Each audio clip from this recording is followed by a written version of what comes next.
have never seen this in my life, going back to fifth grade when I started playing basketball. A coach not defending her own player when an opponent clotheslines them, bloodies their face, and basically starts a riot by cheap-shotting their own player. And the coach defends the assault, the assailant. That is the accusation driving this entire controversy. Not that Stephanie White had to agree with every angry fan, but that when the moment came to publicly defend one of her own players, critics believe she chose the wrong side, and what she said afterward has only made that question bigger. About it. Whether it's the Caitlin technical or the hard foul the other night, what have you as a coach and this team learned about limiting distractions and just focusing on ball this season? Yeah, I mean, look, we're not going to ever minimize it. Nothing that any one of us does is ever going to be we're going to please everyone all the time. I hope that the biggest thing that we learn is how to be responsive instead of reactive. Listen carefully to the phrase she uses there, responsive instead of reactive. On the surface, that sounds completely reasonable. A head coach should not be dragged around emotionally by every headline, every social media argument, every foul, or every person demanding an immediate statement. Coaches are supposed to control the temperature, but that raises the issue White still has not escaped. When does being measured become avoiding the actual question? Because the backlash is not simply that people wanted her to scream at officials or attack another player. The criticism is much narrower. Sophie Cunningham took a hard foul from DiJonai Carrington. White was asked about Carrington afterward. Instead of centering Cunningham, White publicly explained Carrington's competitiveness and said she did not believe Carrington intentionally went for the neck. That distinction matters, and later there is one part of White's newest answer that may explain why this story refuses to die, because she shifts the conversation away from the foul entirely and toward the people reacting to it. In certain situations, I think it's really easy, and especially for young people or for those who aren't in it every day, to react to everything that happens. It's also dangerous, Okay, so should we not be reacting to the fact that you stood up for DiJonai Carrington instead of Sophie Cunningham? Should nobody be reacting to the fact that you stood up for Alyssa Thomas, not Caitlin Clark? You don't have the people that's in your own. This is where the argument splits into two completely different interpretations. White's defenders can hear that and say she is doing exactly what a head coach should do, telling her team not to live online, not to react emotionally, and not to allow outsiders to control a locker room. That is a legitimate coaching philosophy. The Fever have enough basketball problems without turning every controversy into a week-long internal crisis. But critics hear something else. They hear a coach warning people about the dangers of reacting while never directly confronting the reason they reacted in the first place. And those are not the same thing. If the criticism were simply, Stephanie White didn't get angry enough, that would be weak. Coaches do not owe the public a performance, but when the complaint is, why did you publicly offer the opposing player the benefit of the doubt before showing that same public protection toward your own player, then telling everyone to become less reactive does not answer it. That is why this has become a leadership story, rather than just a foul story. That happens, but I think just from a humanistic perspective and life lesson perspective, I think our group does a really good job of responding. I think our group does a really good job of pouring into one another, of keeping the main thing, of understanding that there are a lot of folks out there who want to divide us. Now we get the line that changes the temperature. There are people out there who want to divide us. That is a powerful claim because it reframes the entire controversy. Instead of the debate being about White's judgment, the debate becomes about outside forces trying to create fractures inside Indiana's locker room. Maybe some people absolutely are doing that. Sports media survives on conflict. Social media takes a disagreement and turns it into a civil war before breakfast. Caitlin Clark alone generates an ecosystem where every foul, quote, substitution and facial expression gets interpreted like evidence in a trial. But you cannot use the existence of bad faith commentary to dismiss every good faith criticism. Those are two separate things. A fan asking why a coach defended an opponent's intent is not automatically trying to destroy a locker room. A former player questioning that decision is not necessarily pushing an agenda, and a media personality criticizing the coach's leadership is not proof of some organized effort to divide the fever. The cleanest way to kill that criticism would have been simple. Explain what White believes her responsibility is when one of her players takes a dangerous-looking foul. Explain whether she communicated privately with Cunningham, and explain why she chose the words she chose afterward. Instead, the answer moves outward. That is exactly why the controversy keeps expanding. Another of keeping the main thing, of understanding that there are a lot of folks out there who want to divide us, that there are a lot of folks out there who want to create more challenges for us. And in our locker room, we do a really good job of keeping that outside the locker room and pulling for one another. I mean, you guys see it. The vibes are always pretty good in here. I'm proud of them for that. And I think, outside of even just the sport and outside of the job, it serves great life lessons for us as well. And this is the strongest part of White's defense. She says the locker room itself remains together. She says the players continue pouring into one another. She says the vibes are good. That matters more than strangers guessing about what happens behind closed doors. Unless a player comes forward and says otherwise, nobody outside that locker room should pretend to know that White has lost the team. That would be speculation. But locker room unity and public leadership are still different tests. A team can genuinely like its coach while fans dislike how that coach handles controversy. Players can support White personally while people question whether she is communicating effectively to the public. Both things can be true at once, and that is the tension Indiana now has to manage. This franchise does not operate in a normal media environment. Caitlin Clark changed the scale of attention surrounding the fever. Sophie Cunningham has become one of the team's most visible personalities. Every major incident now reaches millions of people who may never have watched a Fever game before Clark arrived. That means White's words travel farther than they would have 2 or 3 years ago. A sentence that once disappeared after a post-game press conference now becomes a national debate. Whether that is fair almost does not matter. It is the job. One of the things about Nay is that she's going to play her butt off, man. She's going to compete. Nobody's going to go walking in for a layup. And so I don't oppose the hard foul. But I also don't think that she intentionally went for the net. She absolutely went for the net. I mean, this is some stuff that I've watched my entire life. She absolutely did. And she wasn't going for the ball when she took her backhand and went around the neck. Now, there is the original statement, and this is where you can judge the criticism without anybody interpreting it for you. White says she is not opposed to the hard foul. She says Carrington competes. She says she does not believe Carrington intentionally went for Cunningham's neck.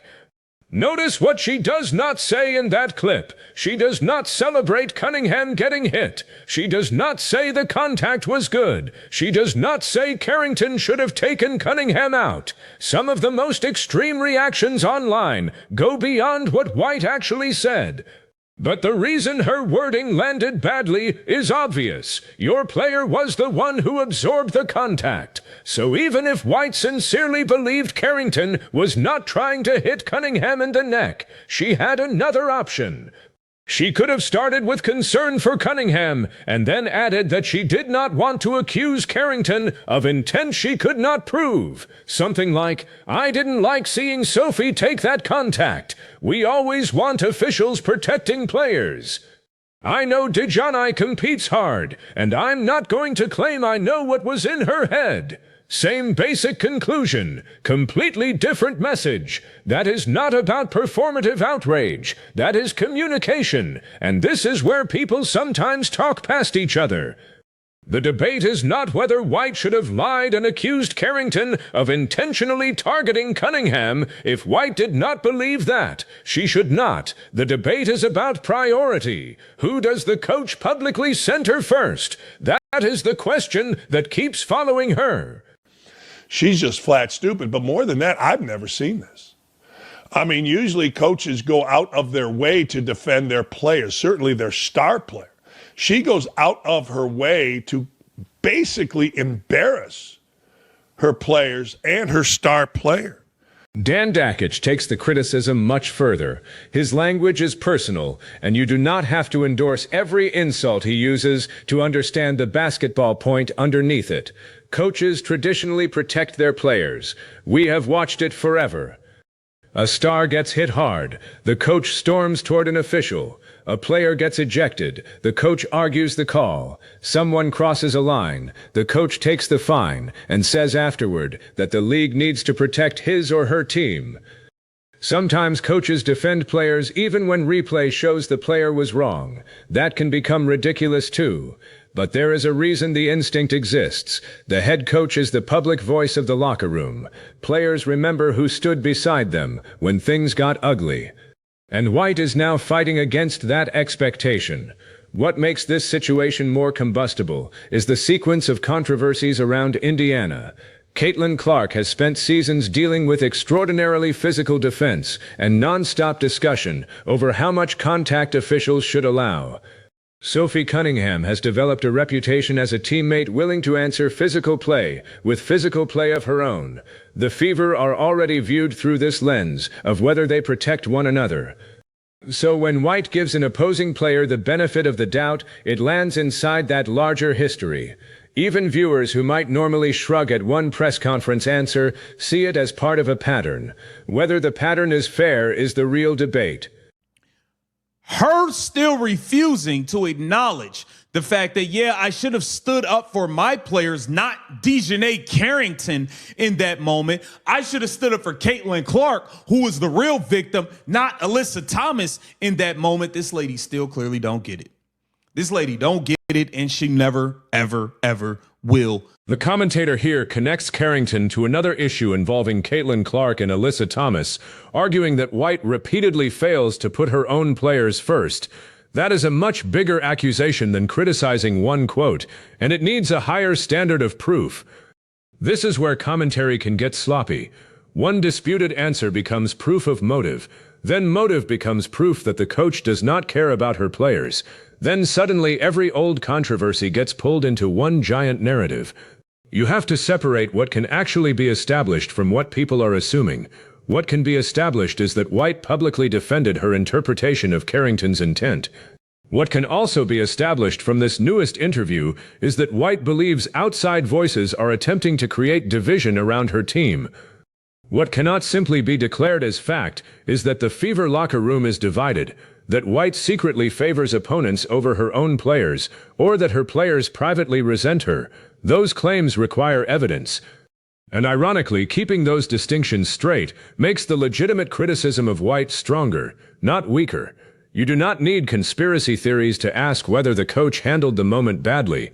You only need the video. Now I'm going to rewind it for y'all. There goes the video. You know, to do a good job of keeping the main thing. Yeah, the players doing a good job of that. Caitlin Clark just hooping, not thinking about all this racism stuff they trying to talk about, not interested in talking about politics. Kelsey still doing her thing. Sophie doing her thing. Listen, the players have done a good job blocking out the nonsense and the noise. That is also why Caitlin Clark's approach becomes relevant. Clark has repeatedly shown a preference for pushing discussions back toward basketball, rather than personally carrying every political, cultural, or media battle attached to the WNBA. That may frustrate people who want her to become the spokesperson for every controversy, but strategically it makes sense. She has games to win. She cannot answer for the league, the media, her coach, every fan, every opponent, and every national argument before she even reaches the locker room. Kelsey Mitchell has her own job. Aaliyah Boston has hers. Cunningham has hers. And if White is correct that the players themselves are focused, then the worst possible outcome for Indiana would be allowing a press conference controversy to swallow the season. But there is another side to that. The more players avoid the noise, the more responsibility lands on the organization and the coach to handle difficult questions clearly. You cannot ask players to keep the main thing, and then communicate vaguely when the cameras turn toward you. That creates a vacuum.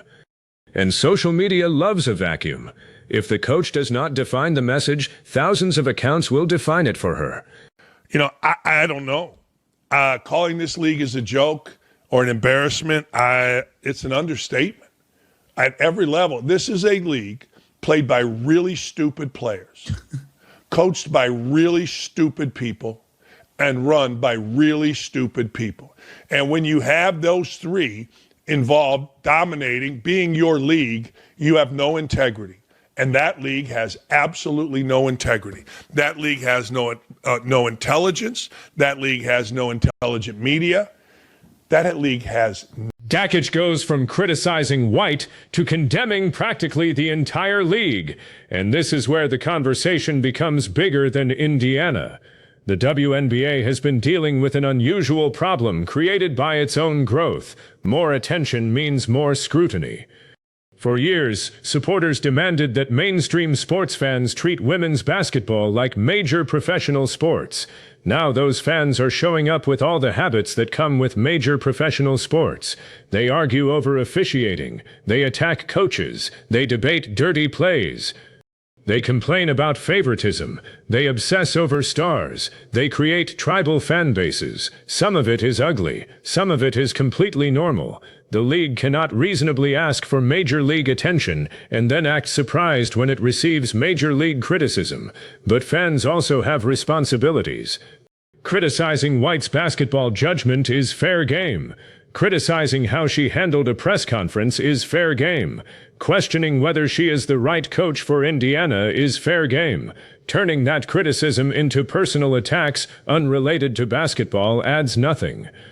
That distinction matters because when the debate becomes unnecessarily personal, White can more easily dismiss the entire backlash as toxic noise.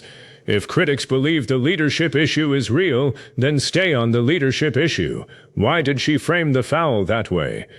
Why did she center Carrington's competitiveness? Why did she later describe outside criticism as an effort to divide the team? Those questions are strong enough by themselves. Learn how to be responsive instead of reactive. What are you talking about? What are you talking about? Stand up for your damn team. How about that? That's why everybody's calling for your job right now. Everybody's calling for your damn job right now. Now we reach the part White's critics cannot get past. She says people need to learn to be responsive rather than reactive. Fine. Apply that standard to the coach too. A responsive answer would address what people are actually concerned about without adopting the most exaggerated version of their criticism. It would acknowledge the emotional reality of seeing one of your players hit hard. It would distinguish between defending Carrington against an accusation of deliberate intent and defending Cunningham's right to be protected from dangerous contact. Those ideas are not mutually exclusive. White could say the foul crossed a line while also saying she does not believe Carrington woke up planning to hurt Cunningham. She could defend her player without demonizing the opponent. That is what makes this controversy so avoidable. The options were never attack Carrington or say what White said. There was an enormous middle ground. And this is the payoff to that earlier question about why the story refuses to disappear. White keeps treating the controversy as though the central problem is outside reaction, while much of the reaction is specifically about how White herself communicates. Until those two sides are arguing about the same issue, nothing gets resolved. Yo, this lady needs to be fired. She's horrible. She's absolutely horrible at her job. She's not a leader. She does not have her team's back. It's disgusting. And she's sitting here now trying to play victim. Oh, no, these are just people trying to divide our locker room. No, you divided the locker room when you decide you want to back Alyssa Thomas and DiJonai Carrington over Caitlin Clark and Sophie Cunningham. Two dirty-ass plays happen. You don't want to call it out. We know why. I know your alliance to them with the Leonard Mafia. I get it. But don't make it seem like people are making things up to divide the locker room. The host's conclusion is simple. White should be fired. That is where the stakes move from commentary to an actual basketball decision. And firing a coach should never come down to whether one post-game quote went viral. Indiana would have to evaluate everything. Is the team developing? Are rotations working? Does the offense maximize Clark, Mitchell, and Boston? Do players trust the staff? How is White handling close games? Is the defense improving? What does ownership believe this roster should accomplish? Those questions matter far more than whether the loudest accounts online like the coach. At the same time, leadership is part of coaching. Public communication is part of coaching. Managing personalities is part of coaching. Handling pressure is part of coaching. And the Indiana job may now be one of the hardest in the WNBA, because the Fever are not merely coaching a basketball team anymore. They are managing one of the biggest sports audiences in women's basketball. Every decision becomes content. Every quote becomes a headline. Every conflict becomes a referendum. That environment requires a coach who can communicate with extreme precision. White clearly wants to prevent outside controversy from infecting the locker room. That instinct is understandable. The question is whether her way of doing it creates new controversies instead. Because once people believe a coach will defend an opponent faster than her own player, every future incident gets interpreted through that lens. A technical foul becomes evidence. A press conference becomes evidence. A substitution becomes evidence. Silence becomes evidence. That is how narratives become almost impossible to reverse. Not necessarily because every accusation is true, but because trust has already been damaged. And that is the real danger for White. Nothing. He's spot on. No leadership, nothing. Nothing at all.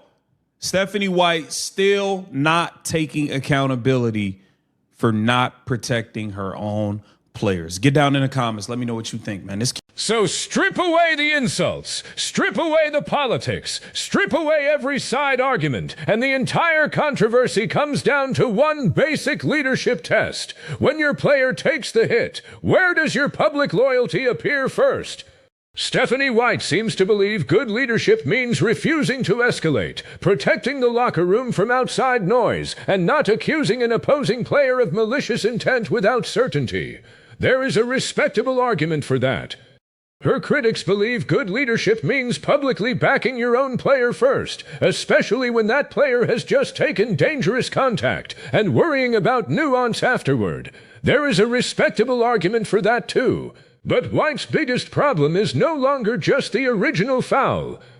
It is that she has not convinced a large portion of this audience that she understands why her first response bothered them. Saying people want to divide the team may describe some of the noise around Indiana. It does not fully answer the substance underneath it. And if White wants this story to disappear, the solution probably is not another lecture about people being reactive. It is clarity. Say exactly where the line is. Say exactly what a Fever player should expect from her coach when things get physical. Say whether she would handle the Carrington answer differently knowing how it landed. Then everybody can judge the answer. Because right now, both sides are trapped in the same loop. White believes outsiders are creating unnecessary conflict. Her critics believe White created the conflict by failing to instinctively defend her own player.